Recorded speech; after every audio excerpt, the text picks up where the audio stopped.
Bismillahirrahmanirrahim. Assalamualaikum warahmatullahi ta'ala wabarakatuh. Nama diberi Amirul Amar bin Muhammad Raizan yang berpegang nombor kad matriks KDD 230608, Diploma Pengurusan Dakwah SEM 1 2023 Intake. Baik, hari ini saya dan sahabat saya Fatih Rashidi akan membentangkan sebuah pembentangan yang bertajuk solat jemaah. Assalamualaikum warahmatullahi wabarakatuh. Nama saya Fatih Rashidi Memakali, KDD 23060801, kos pengurusan dakwah Intake Jun, insyaAllah. Yang pertama sekali saya akan beritahu tentang pengertian solat jemaah.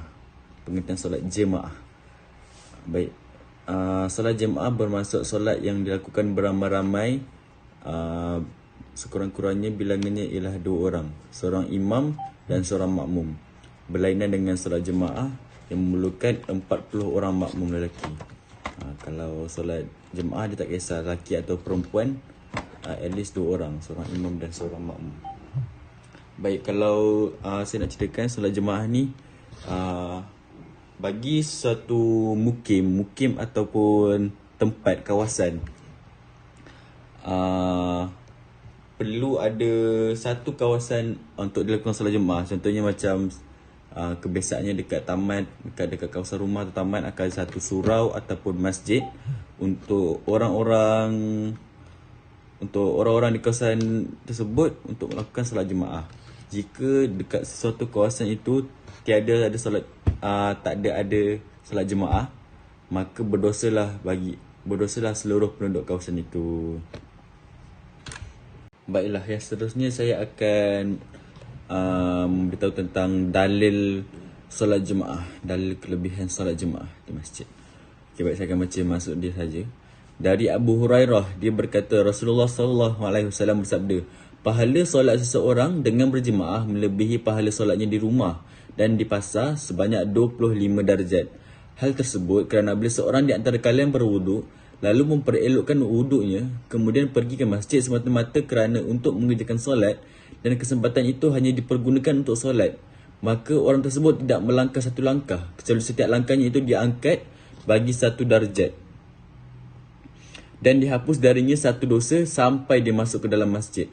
Jadi setiap langkah, kalau kita jalan kaki nak ke masjid, dalam setiap langkah untuk kita ke masjid tu, pahala kita akan tolak 1 dan darjat kita akan tambah 1.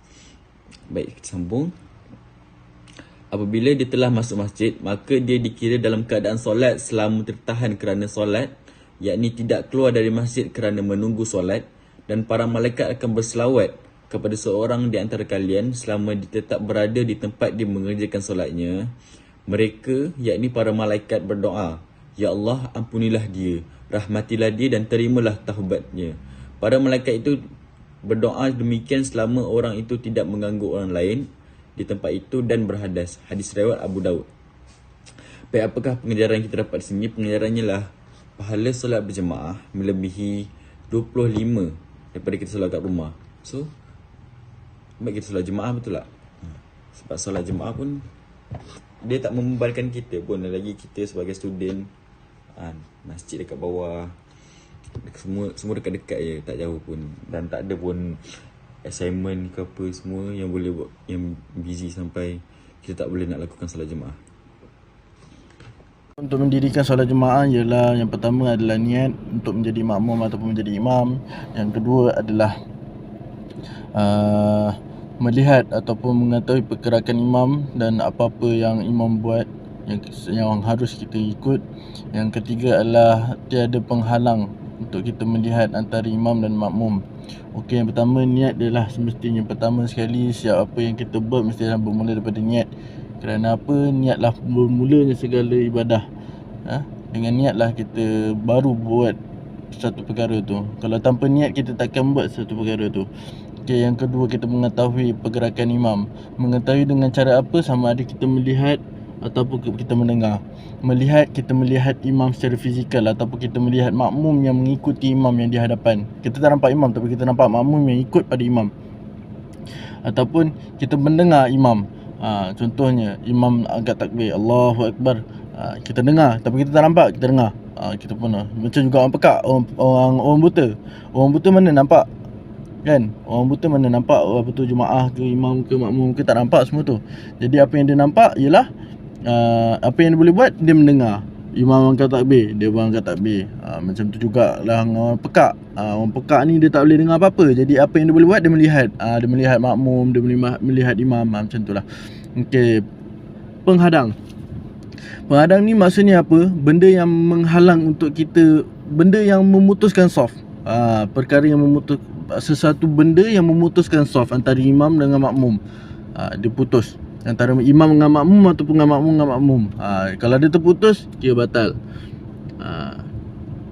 Tapi banyak khilaf sebenarnya. Tapi bagi perempuan, untuk perempuan dia dibenarkan untuk bina satu penghalang. Bagi perempuan solat kat situ dengan rasa, setengah perempuan dia rasa macam, ya, diorang tengok tak nak solat kat situ, tak nak diorang tengok, nanti jemaah lelaki tengok. Sebab tu dia dirikannya satu penghadang, sama ada kain ataupun papan. Dan papan tu sebenarnya tak boleh tinggi sampai menutupi totally. Kita boleh pas kepala je lah, parat ni kan, supaya kita boleh yelah, kita boleh tutup kat sini. Kalau kita tutup semua, mana nak dengar kan kalau imam baca apa kan. Jadi kalau kita kat sini, nanti dia still boleh dengar lagi suara lah. Kalau pakai kain tu, kalau setengah masjid dia ada pakai kain yang jarang-jarang. Dia bagi lelaki tak nampak, tapi perempuan nampak bahagian luar. Macam tu lah lebih kurang.